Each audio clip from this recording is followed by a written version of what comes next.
Čau! Kā pieņemt vēlēšanu lēmumu? Man atbildu šo vēl nav, bet es gribu parādīt, kā es izmantoju pieejamos datus un ChatGPT, lai varētu panalizēt vismaz mūsu vairāk kā 5000 kandidātus. Un kā es to daru? Es parādīšu tev, un es vienkārši iešu cauri līdz šajā procesā. Es vienkārši eju cauri šim procesam, lai varētu tev parādīt, kā es to dabūju gatavu. Būtībā ir šādi. No sākuma es atradu mūsu 25. gada pašvaldību vēlēšanas datus.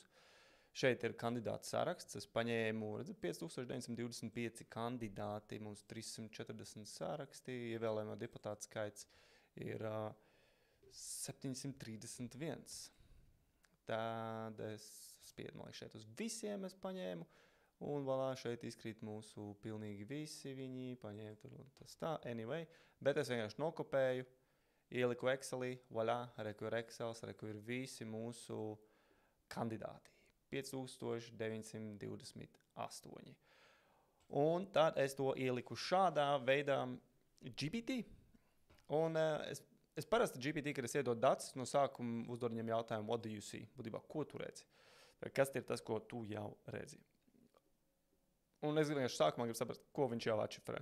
Tad viņš redz, jā, viņš viss, kas ir datos, alfabētiski sakārtots kandidātu saraksts, pam. Tehniskais saraksts, ticamāk, izmanto vēlēšanu komisijai. Tagad mēs varam sākt kandidātus pēc partijām. Jo viņš jau arī, viņam search opcija ir kā tāda, viņš arī search in web. Kurai partijai, piemēram, pazīstot mani, kuru partiju tu ieteiktu man izskatīt balsojumam. Tas ir, vienkārši viņam ir, viņš jau zina basic informāciju par mani, šis ir mans apmācītais GPT, bet kas viņam ir interesanti, viņam ir šis, ka viņam katreiz jāiedod sev ir tituls un godības un būtībā viņam pašam jāuztais sev pa ekspertu konkrētajā virzienā. Un cik interesanti, ka viņš piemēram, ieteikums ir progresīvie.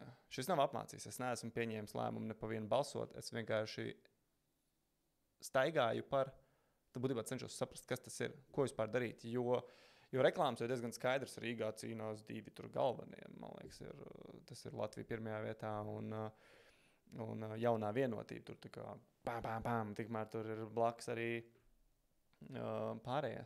Ko viņš te vispār saka? Progresīvie partijas ar šādām īpašībām, sociāls taisnīgums un vienlīdzības veicināšana, vides aizsardzība un ilgspējība, atbalsts kultūrai, izglītība, veselības, atvērtība un iekļaujoša sabiedrība. Jā, tā jau viss izklausās forši. Kuru izvēlēties piemērotāko kandidātu? Piemēram, kurā partijā noteikti nebūtu man jāizvēlas balsojumā? Es neieteiktu šādus jautājumus. Uz šādu jautājumu uzrakstīšanu un atbildi pieņemt lēmumu uz piekdienu. Tas varētu būt bet tas varētu būt pārāk vienkārši.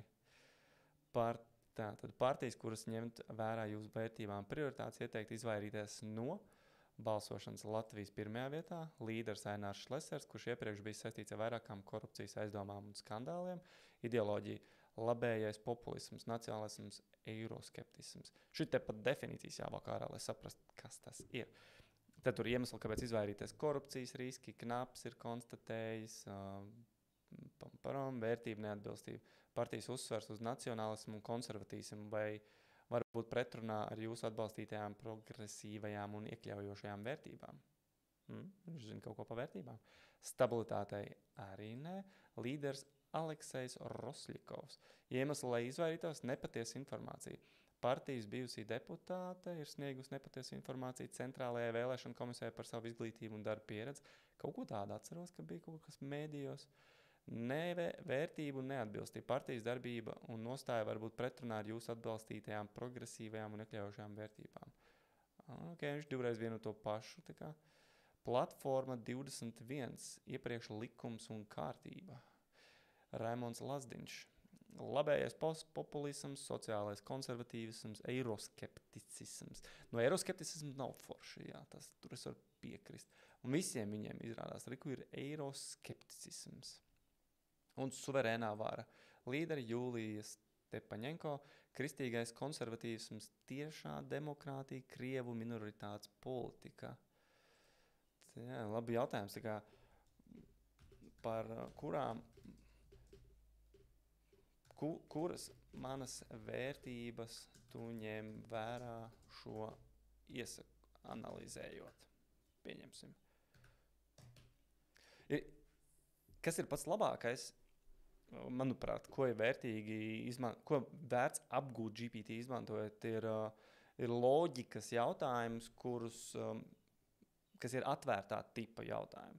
Būtībā es viņus uzdodu ar domu, lai viņš man iedod reasonings, ja būtībā, lai viņš man iedod paskaidrojumu, kā viņš nonācis pie atbildes. Kādreiz skolā mums mācīja matemātiku, bija teksta uzdevuma un apakšā, pat nevienmēr teksta, un bija apakšā tas laukumiņš. Šeit apraksti, kā tu nonāci pie risinājuma. Man vienmēr viņiem bija gājis grūti, un dažreiz joprojām iet, jo es reķināju ātri galvā. Un man pakāpeniski aprakstīt katru soli bija ļoti grūti. Un šis tāds ļoti interesants gājiens. Es tāpēc GPT savā ziņā no viņa pieprasu, lai viņš spēja iedot reasoningu. Jā, redz, manas vērtības, kuras ņem vērā analizējot partijas vērtību, būtībā man, tas, par ko es stāvētu, sanāk sociālā taisnīguma vienlīdzības veicināšana, par sociālo uzņēmējdarbību, iekļaujošu sabiedrību, liecina atbalsta vides aizsardzību un ilgtspēju. Ilgtspēju pilnīgi noteikti man kā tēma, vides aizsardzību vispār arī, varbūt tāpēc, ka no laukiem nāku. Atbalsts kultūrai un mākslai, izglītības un veselības aprūpas uzlabošana, izglītības pilnīgi noteikti, tāpēc, ka es esmu tajā jomā. Par veselību, jā, bet zin kā grūtāk jau vienmēr. Ja tu esi vēl jauns un vesels, tad savā ziņā ir grūtāk, bet to, ka tā ir kopējā labklājība jācer, tas ir skaidrs, atvērtība un iekļaujoša sabiedrība. Absolūti, jā, nu šis gan, jā, okay. Partijas, kuras neatbilst jūsu vērtībām, viņš varēs uzsvert tieši to pašu, tās pašas 4. Tā. Pamēģināsim kaut ko viltīgāk uzdot. Ja tu, būtībā, ja tev būtu jāvada Rīga nākošos 4 gadus, ar kurām partijām tu sadarbotos un kurām ne, kāpēc? Kāpēc arī iedos to pašu jautājumu pēc loģikas, lai viņš paskaidro to reasoning. Ja man būtu jāvada Rīga nākamos 4 gadus, izvēlētos sadarboties ar progresīviem. Cik interesanti, ka viņš tos progresīvos virus pa priekšu. Es īsti par viņiem vispār nebiju domājis kā par partiju, kuru balsot. Sociālais taisnīgums vienlīdzība. Jo es tagad mēdījiem baigi nedzirdīsim labas lietas par viņiem, kas ir tik interesanti. Varbūt kāds var iekomentēt citādāk. Vides aizsardzība un ilgtspēja, progresīva, jaunā vienotība, iemesli, pro-eiropiska orientācija, partijas atbalsts cieši sadarbība ar Eiropas Savienību, kas nodrošina piekļuvu fondiem un starptautiskām iniciatīvām, administratīvā jaunā ir pierādījusi spēju efektīvi pārvaldīt pašvaldības, atbalsts izglītībai un inovācijām. Partija uzsver izglītības kvalitātes uzlabošanu un inovācijas veicināšanu, kas ir būtiski pilsētas attīstībai un Latvijas attīstībai. Partija. Iemesls sadarbībai fokus uz pilsētas attīstību. Partija piedāvā konkrētus plānus Rīgas infrastruktūras un ekonomiskās atbalsta uzņēmējdarbībai. Partijas, ar kurām izvairītos, viņš jau sauc tieši tās pašas, kas bija pirms tam. Labi. Kur tu atradi partiju solījumus? Iedod linkus un kopējo analītiku, kopējo savu analītiku sadalot partijām. Pastīsimies, ko viņš var izdarīt no searching the web. Ir kā varētu uzmest arī to deep research, bet tas aizņems mazliet laiku šajā gadījumā, bet nekas pastīsimies, ko viņš jau ar ātro meklējumu. Kā jau centrālā vēlēšanas komanda, LSM, Rebaltika, partija oficiālās vietnes, piemēram, Latvijas attīstībai programma.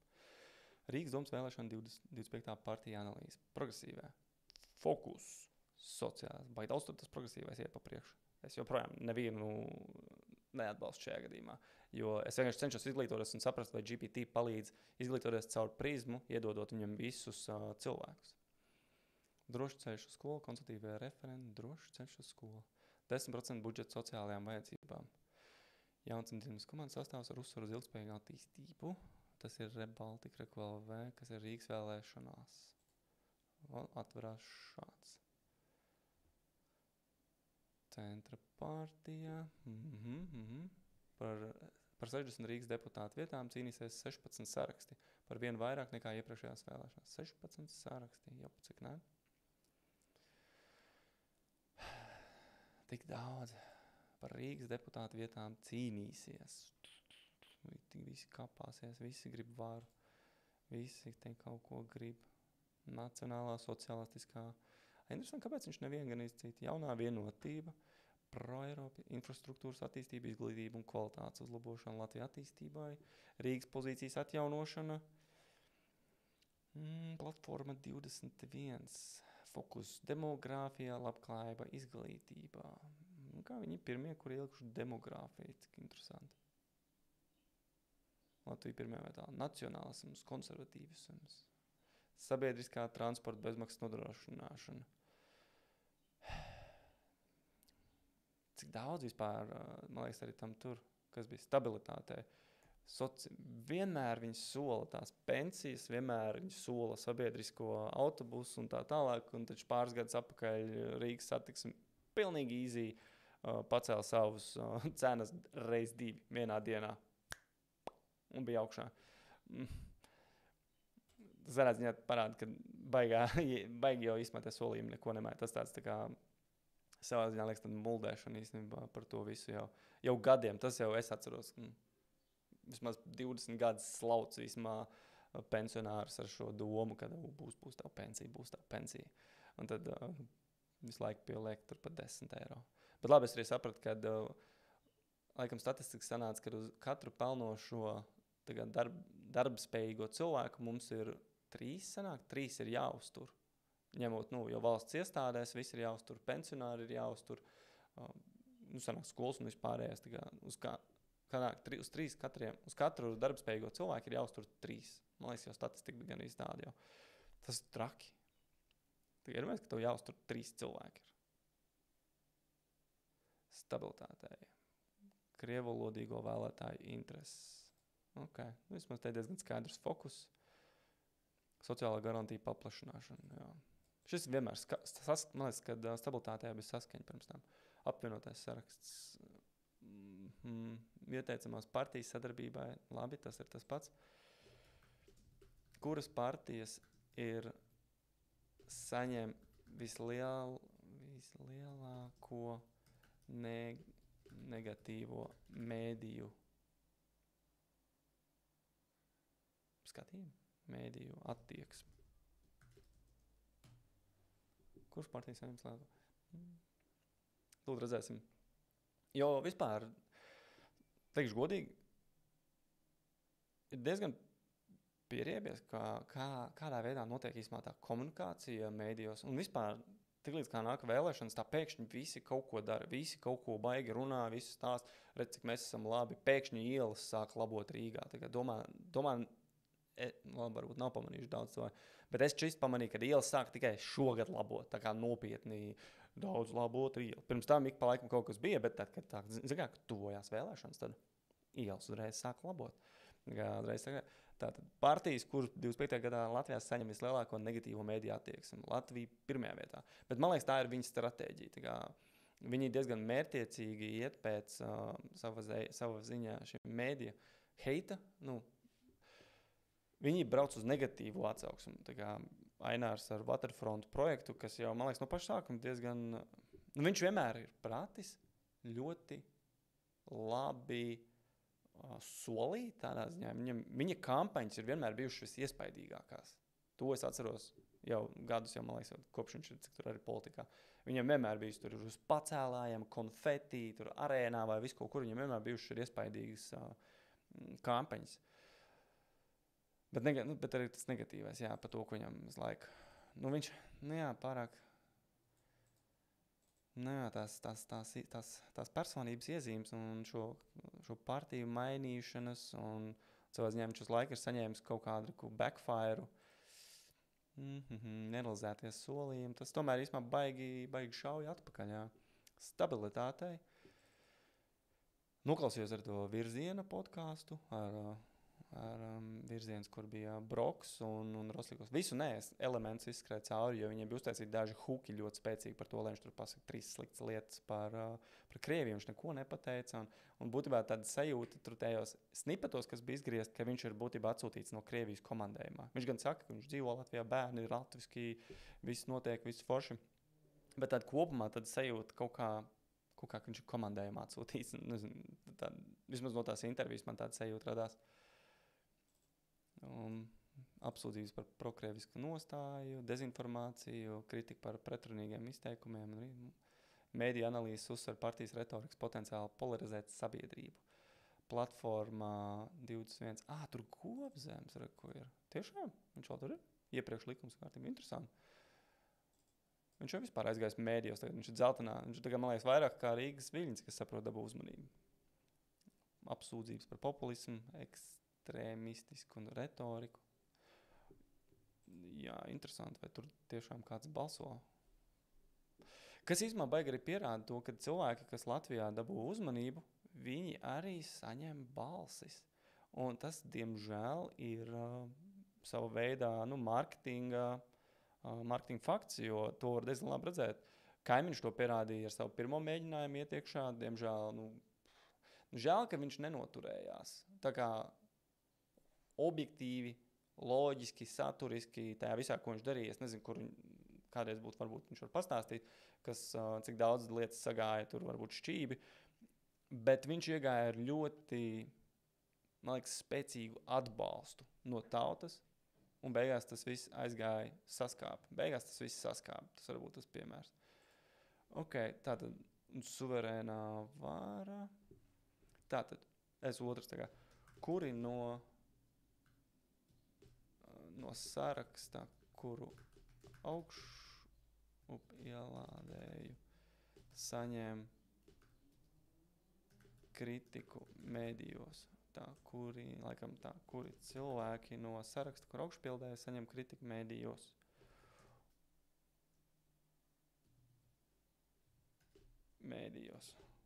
Problēmas ar likumiem.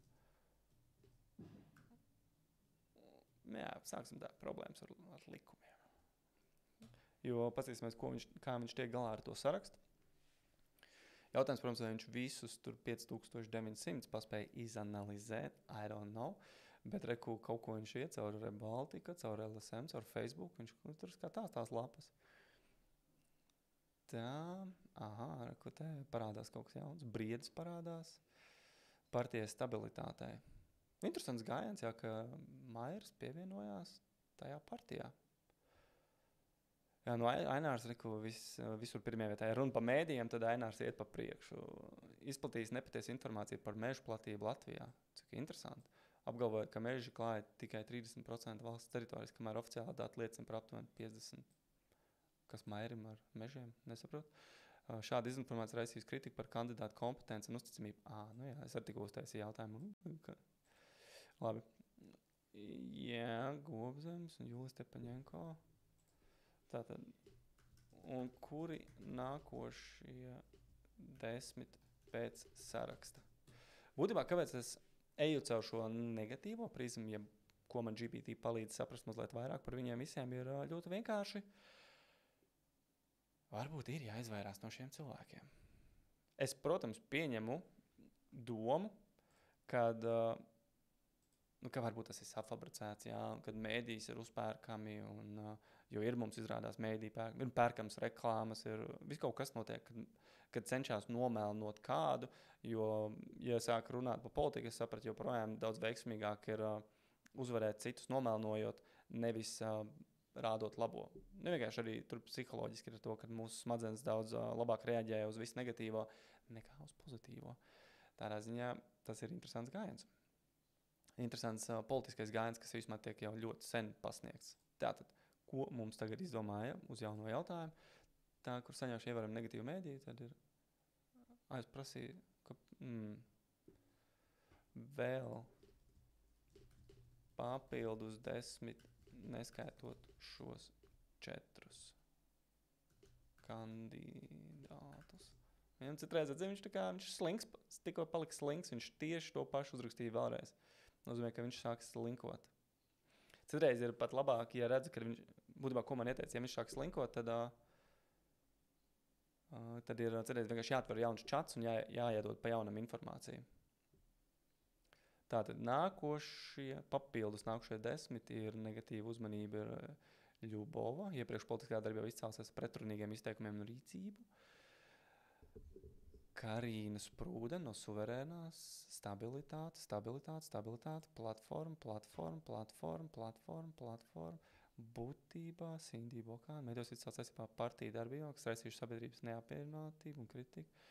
Marita Liepiņa, jā, viņš te mazliet sāk slinkot, bet būtībā izceļās Suverēnā vara, stabilitāte un platforma.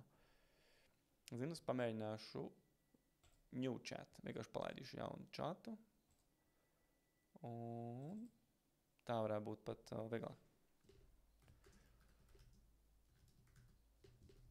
Kuri partiju kandidāti cilvēkiem mēdījos patīk visvairāk un tiem uzticas visvairāk? Pastīsimies, vai GPT var atrast info par kādu, kuru viņš atbildēs kā pasaules slānis politiskās komunikācijas eksperts. Kuri kandidāti cilvēkiem mēdījos vairāk patīk?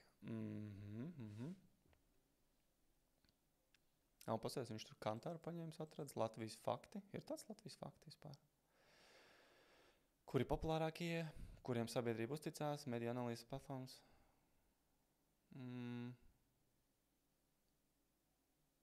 Pagaidām viņš vajadzīgi šādi avoti.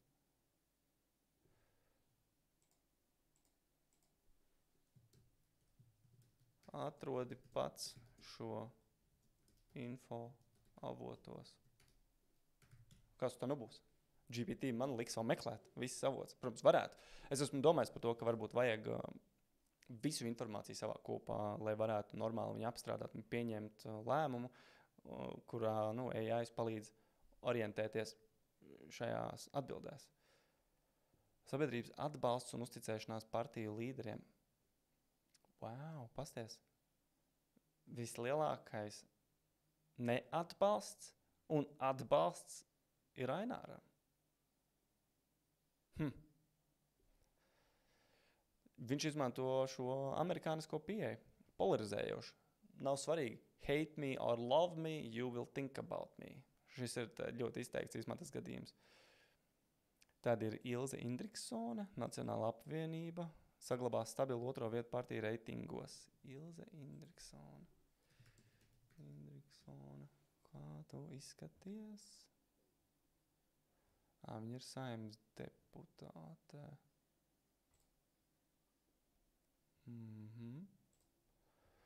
Evika Siliņa, Jaunā vienotība. Atbalsts. Lai gan JV atbalsts ir nedaudz samazinājies, tā joprojām viena no vadošajām partijām. Mēdīja redzamība, kā premjerministre Siliņa bieži parādās mēdījos, kas veicina viņas atpazīstamu un uzticamību. Tātad mēdīju analīze un sabiedrības uzticēšana. Mēdīju uzticamība 87% Latvijas iedzīvotāji vismaz reizi mēnesī lieto sabiedriskos mēdījus, kas liecina par augstu uzticēšanos šiem informāciju avotiem. Ko vēl tu vari secināt no šī saraksta, ko iedevu?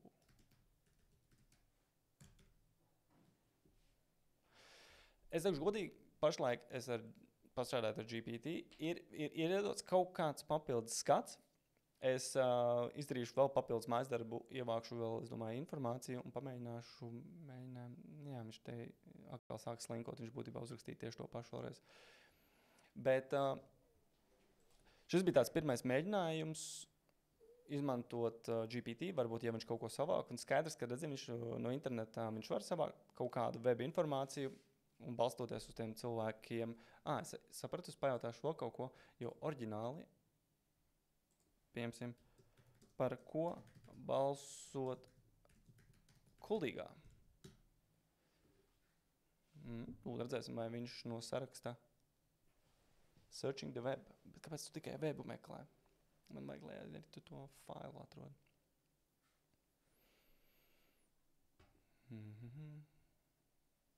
Līderē Kuldīgas novadam Inese Astaševska. Zaļo un zemnieku savienība. 2023. Ko tie nozīmē?